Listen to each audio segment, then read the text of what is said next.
There are 9 people injured in this RIPTA bus crash, including the driver. That also includes 1 child, but police say the injuries are not serious, mostly neck and back pain. We want to show you this RIPTA bus, which is currently stuck in a bus shelter. The mayor has been adamant about protecting immigrants in Providence. It has a really wet and icy consistency. They both have Trump winning on the GOP side with a healthy lead, but with a very wide, different margin of victory. Police are calling Francis Scott a serial rapist. He's now up to 4 alleged victims, and police believe there are more. Eyewitness News reporter Steph Machado was first on the scene and broke the story on Twitter. You think that you violated state law? I didn't violate any law. I spoke to Lieutenant General Flynn shortly after he left Trump Tower. The hunt for the stolen diapers continues. Today, police say they found 600 more boxes full of diapers. She's still getting hit with all that snow, Steph.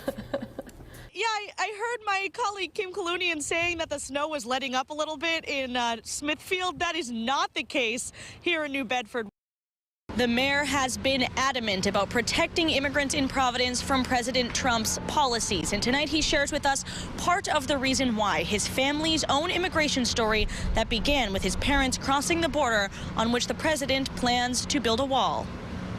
Growing up, it was 1975 that Jorge Elorza's parents, Aurora and Jorge, came to the United States from Guatemala City with their 1-year-old daughter. They come from Guatemala, crossed through Mexico, and actually came through the deserts in Texas. Elorza was born in Providence and grew up here while his parents were undocumented. They were factory workers. The family didn't have health insurance. I always wanted to play Little League, but my parents would never register me for Little League. And so thinking back, I'm like, all right, it makes sense. They were always concerned about, who we give our name and our address to, not knowing about what the potential consequences would be. Do you think that when your parents were coming to the United States, they could have imagined that their son would one day be the mayor of an American city? No clue. No idea. Mayor Elorza sharing his story only with Eyewitness News one day after President Donald Trump signed 2 executive orders to crack down on illegal immigration. On the campaign trail, Trump promised to deport all undocumented immigrants. The president couldn't be more wrong on who immigrants are. The way that he portrayed us from the very beginning are, they're criminals, they're rapists. And, I'd love to share with him that, no, in fact, immigrants are less likely to commit crimes. Elorza's parents and sister are now naturalized American citizens. He says very proud to be Americans, no matter how they got here. I asked my parents, why did you do it? And to this day, my mom tells me, mijo, we did it so that you and your sister could have a better life. Now, it's unclear at this point if the Trump administration will designate Providence as a sanctuary city and cut federal grants to the city. The mayor says he won't be backing down. Reporting live in Providence with the Mobile Newsroom, I'm Steph Machado, Eyewitness News. Where the homeowner actually watched the accused burglars live. We talked to him about the whole ordeal. You want a treat? Come on. This is the first thing Damian Gerard saw when he started watching the live video feed coming from inside his house. A complete stranger offering his dog, Chloe, a treat. He was calling my dog.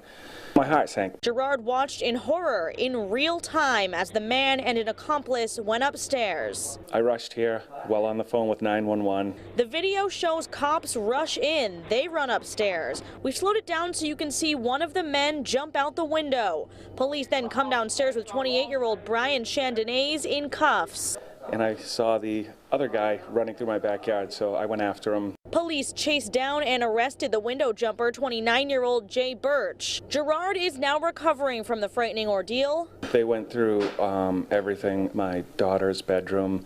They had her piggy bank. He showed us the system that helped catch the perps. 7:47, that's when Welcome Wagon showed up. A drop cam and an app, alerts via a motion sensor. He can watch live. You can see us in his living room. After this case, I think I might get one myself. Sergeant Kevin Kobza told us how important home surveillance can be when it comes to burglaries. National average is less than 16% of burglaries are actually solved. And with video and audio evidence like this, Kobza says prosecuting this case is a slam dunk.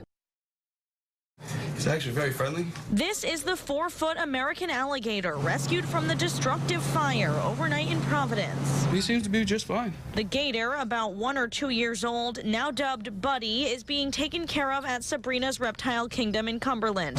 Firefighters were surprised to find him among the flames shortly after midnight in this triple-decker. A little unexpected. We didn't learn until midway through the fire that the alligator was in the bathtub after people had been in the bathroom and actually standing on the tub to vent the window. Acting Battalion Chief Tom Cassin says after the tenants escaped the fire, they explained there were snakes and a gator in their apartment. Cassin radioed the message upstairs. How do you handle that? Very carefully. The gator was carried outside along with a dog that died in the fire. Many of the snakes died too, and some survived. 9 firefighters were injured. 8 went to the hospital with minor burns, sprains, and exhaustion, and all have been released. The smoke was so thick that I couldn't even see or breathe. Latiana German lives on the first floor of the building. She didn't want us to show her face on camera, but she says the firefighters moved fast to keep the flames from spreading. She also had no idea she was sharing a house with this young reptile. I didn't know till today.